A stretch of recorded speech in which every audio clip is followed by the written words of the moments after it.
जो मुझे समझ नहीं पाए वही इस बात की चर्चा कर रहे हैं। मैं बहुत जिद्दी आदमी हूँ, जब कह देता हूँ, मन बना लेता हूँ तो बदलता नहीं।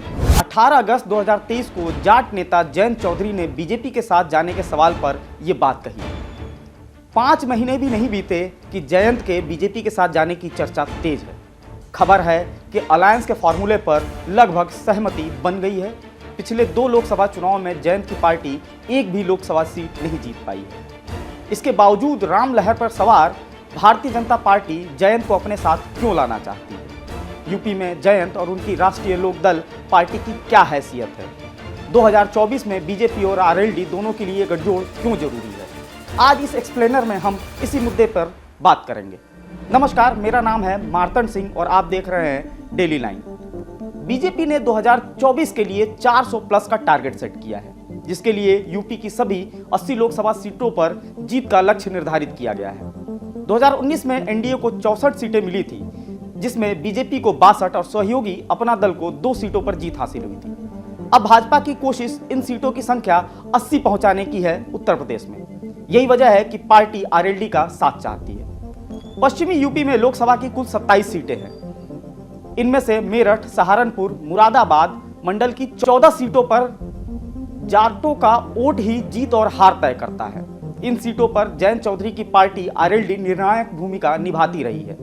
2019 लोकसभा चुनाव में इन 14 सीटों में से सिर्फ 7 सीटों पर बीजेपी को जीत मिली थी, जबकि 7 सीटों में से 4 पर बसपा और 3 पर सपा को जीत मिली थी।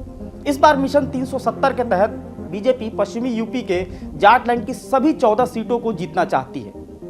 बीजेपी को पता है कि जयंत चौधरी और उनकी पार्टी के समर्थन के बिना यह संभव नहीं है। पश्चिमी यूपी की बात करें तो करीब 18% जाट आबादी है, जो सीधे चुनाव पर असर डालती है। यानी जाट समुदाय का एक मुश्त वोट पश्चिमी यूपी में किसी भी दल की हार और जीत तय करता आ रहा है। जयंत चौधरी पश्चिमी उत्तर प्रदेश के बड़े नेताओं में से एक है। 1970 के दशक से ही जयंत की पार्टी को पश्चिमी उत्तर प्रदेश के जाटों का समर्थन मिलता आ रहा है। यूपी में रहने वाले 99% जाट पश्चिमी यूपी के 27 लोकसभा क्षेत्रों में रहते हैं। जयंत चौधरी के दादा और पूर्व पीएम चौधरी चरण सिंह अपने समय के सबसे बड़े जाट नेता थे। 1969 में हुए विधानसभा चुनाव में चरण सिंह के भारतीय क्रांति दल यानी बीकेडी ने कुल 402 में से 98 सीटें जीती थी। इस दौरान पार्टी का वोट शेयर भी 21.29% था। इस दौरान उन्हें पश्चिमी यूपी की जाट, मुस्लिम समेत सभी जातियों का भरपूर साथ मिला। यह इस बात से भी जाहिर होता है कि 1987 में उनके निधन के बाद तक के चुनाव में उनकी पार्टी का वोट शेयर 20% के करीब बना हुआ था। हालांकि 1999 में चौधरी अजीत सिंह ने दोबारा से राष्ट्रीय लोकदल यानी आरएलडी नाम से अपनी पार्टी लॉन्च की। पिता के बाद अजीत सिंह अपने पिता चौधरी चरण सिंह के पारंपरिक वोटों को भी नहीं संभाल पाए और वे सिर्फ जाटों और मुसलमानों के नेता बनकर रह गए। रही सही कसर 2013 के मुजफ्फरनगर दंगे ने पूरी कर दी, जिसके चलते अजीत सिंह की आरएलडी को काफ़ी नुकसान हुआ। आरएलडी से जाट वोट बैंक छिटक गया। हालांकि किसान आंदोलन के समय अजीत सिंह और उनके बेटे जयंत ने किसानों का समर्थन जरूर हासिल किया। किसान आंदोलन की अगुवाई जाट और मुस्लिम दोनों मिलकर कर रहे थे। एक बार फिर जाट के साथ मुसलमानों ने जयंत पर भरोसा किया।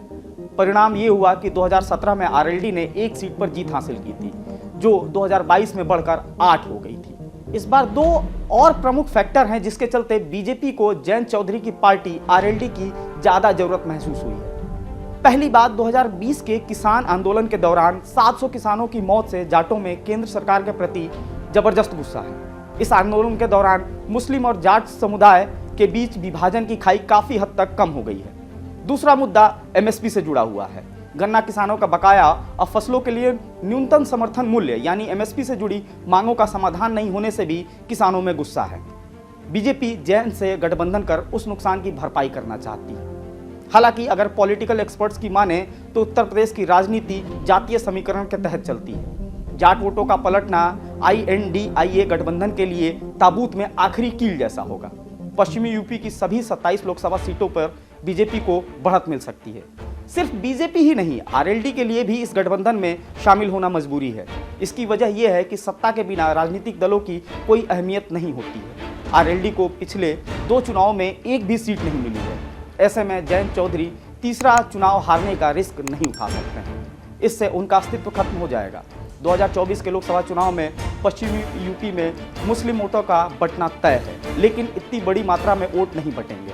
इसमें कोई दो राय नहीं कि थोड़े बहुत मुस्लिम वोट भी अगर आरएलडी को मिले तो इससे बीजेपी के नंबर सपा, बसपा और कांग्रेस से कई गुना ज़्यादा हो जाएंगे। तो आज के वीडियो में फिलहाल इतना ही। आपको ये वीडियो कैसा लगा कमेंट सेक्शन में जाकर जरूर बताएं और देखते रहें और फॉलो करते रहें डेली लाइन।